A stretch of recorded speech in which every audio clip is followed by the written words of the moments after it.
I'm Dan with Strickland Inspections, and we're gonna walk through the property now, okay? Great. Just note coming down the basement stairs, you got stair heights that are different, uneven riser heights, you've got low headroom coming down here. There's really not much you can do about that apart from rebuilding the whole stairs.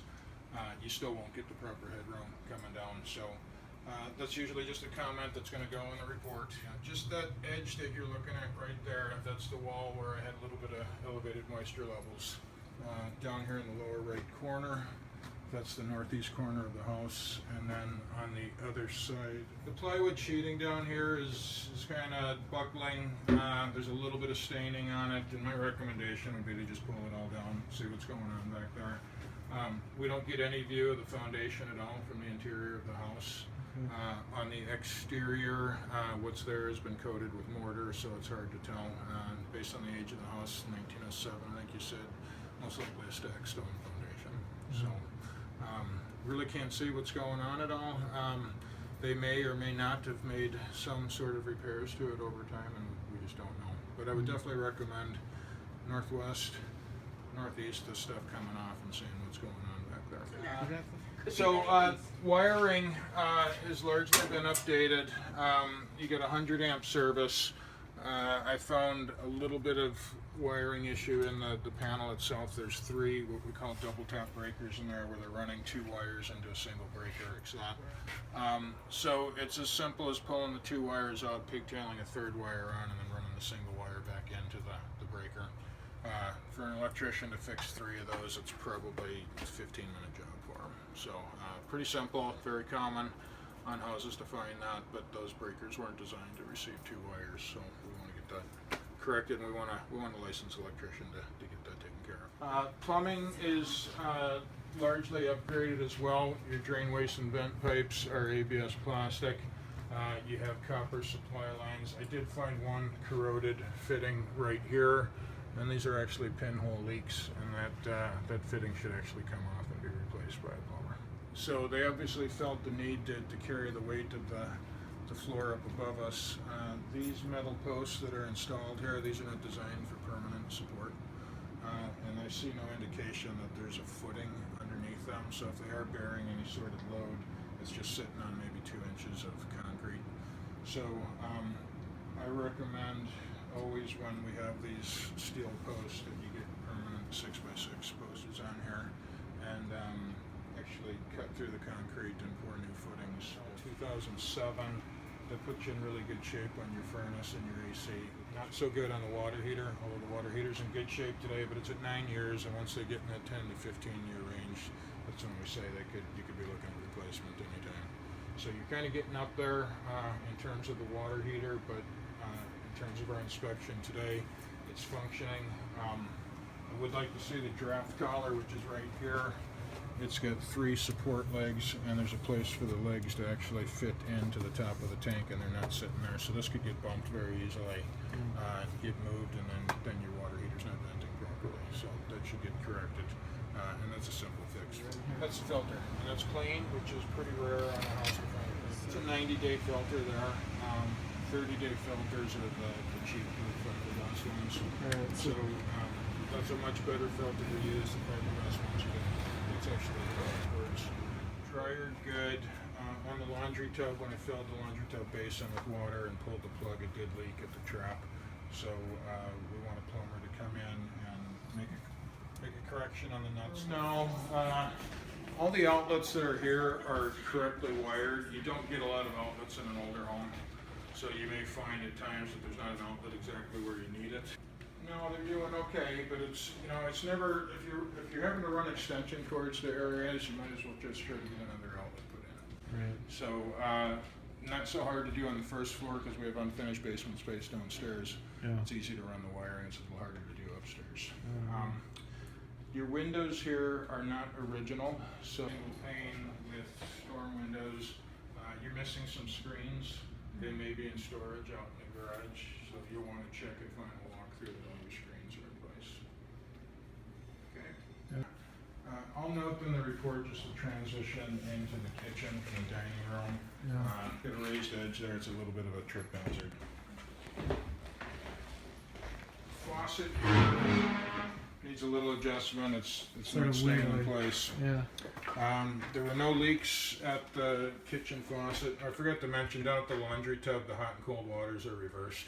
So those should just get switched out. Hot's on left-hand side, cold needs to be on right, and they got them in the wrong positions. Sprayer hose here wasn't functioning. That's all you're getting. So there could be just it could just be clogged up in there. Pull the head off, try rinsing it out, and see if you need it going. Stove, the right back burner, I couldn't get that to ignite. It is sparking, but couldn't get any flame out of it, so I just recommend servicing for that. Otherwise, kitchen appliances were good. Back room of the house here, let's just go back here.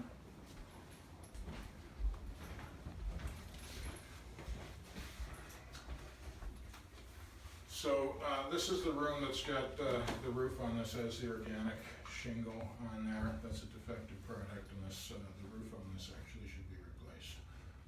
You can't see it on the south side, which is normally the side that's bad, but if you step over the neighbor's yard, you can see how bad the shingles are. So doesn't necessarily mean it will start leaking now, but it's a defective product and it should go.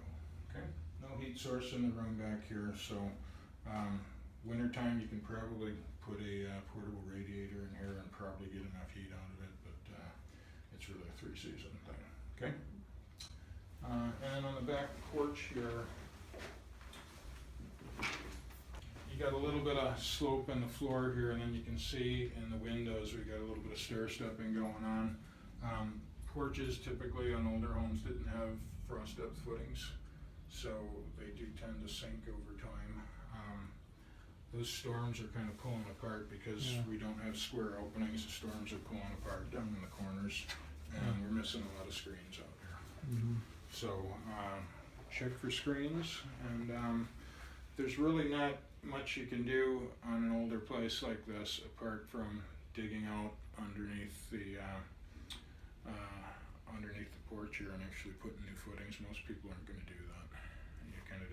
It is what it is. It's taken a long time for it to get to this point. It's not going anywhere fast. The double cylinder deadbolt on the front door, we don't recommend using those because they've got the key in place, which defeats the whole purpose of it. People don't want somebody breaking glass and being able to throw the lever on the deadbolt, but if you leave the key there, it's the same thing. If you remove the key, you might not be able to find it if you got to get out of here fast. So you know, this is likely to be a little warm in here in the middle of summer, but this will provide you plenty of heat for you in wintertime. So outlets are kind of only had one in that back corner that I found, but pretty limited for outlets up here on the upper floor. Okay. Everything I could see looked okay, but they've got these tacked in place, which I didn't remove. So I mean, it's a functional skylight. It looked good from the exterior. No signs of real issues with leaking on the inside. So.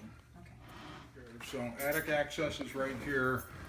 You've got areas with only 3 inches of insulation up in the attic, which isn't really adequate. There is more fiberglass batting rolled over most of the attic, and then there's a bunch of fiberglass piled right in this area here, which I think had covered the rest of the attic at some point, but they'd redone some wiring up there and probably thrown it up to the side and never put it back in place.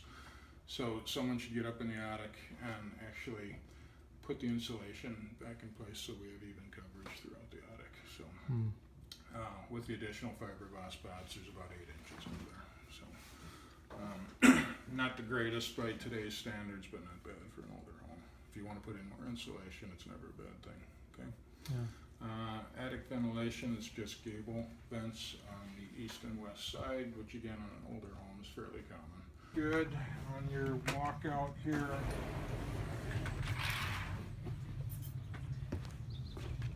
that's a high step right there, so kind of be careful on that. It's a little bit of a trip hazard. And then this roofing behind you is the organic product, which is problematical.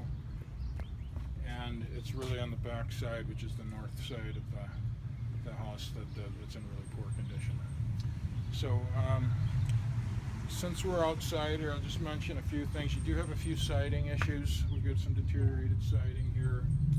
You've got a cement-based product on most of the house, but they have patched in areas with masonite or hardboard, and you have to make sure you keep good paint coverage on that, because once that stuff gets wet, it swells and deteriorates pretty quickly. So there's always a chance with a cement-based product like this that it could contain asbestos. It's not an issue for you unless it's not intact and the siding is in good shape. If you ever decided you wanted to re-side your house, it's a better option to side over it rather than pull it down, because if it is an asbestos-based product, then you're getting into abatement and it gets really expensive. So overall, the siding's not too bad, but you got some areas down along roof lines that need to be repaired. And then on the north side of the house, where some of the siding has been removed, there's just plywood that's been painted, and that's in poor shape, and I'll recommend that plywood gets removed and actually put some decent siding in there for it. Your guardrail's in good shape, it's strong, it's sturdy, it's proper height, so you're good to go there. Nice. So on the front here, I'll just note you get uneven rise at the front steps, a little bit of a trip hazard here again. Sure. So that first step is about 3 inches, and then you go to 5 to 6 inches on the others. So where the gable, which is that roof line that's on the north side of the house, if you look down where that sidewall meets the roof there, we're missing siding, and there's some plywood in there that's been painted. They've got a couple areas up on the fascia board, which is just below the roof. That's the white board that angles up towards the peak that probably have been chewed by squirrels or birds, and they've done some patchwork in there. On the chimney, the brick appears to be in pretty good shape, but you're missing some mortar up there, so it's going to need some mortar work up on the chimney, some tuck pointing. And that you get that you have tuck pointing done so that it doesn't deteriorate further. But you do have a fair bit of peeling paint out here. You get some decayed wood, so you're going to want to take care of that. Get some landscaping timbers here that are decayed as well. So just kind of make note of that you're going to have some repair work to do. So hardboard panels and the lower panels starting to deteriorate. So until you get around to replacing the garage door, keeping good paint coverage on the panel there will help extend the life of it. Which the roof's already deteriorated, but having tree branches sit down on it's going to make it much worse. So keep an eye on that. It's in the neighbor's yard.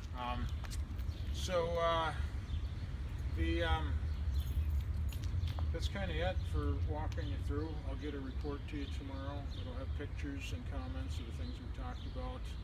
And if you get questions afterwards, just give me a call.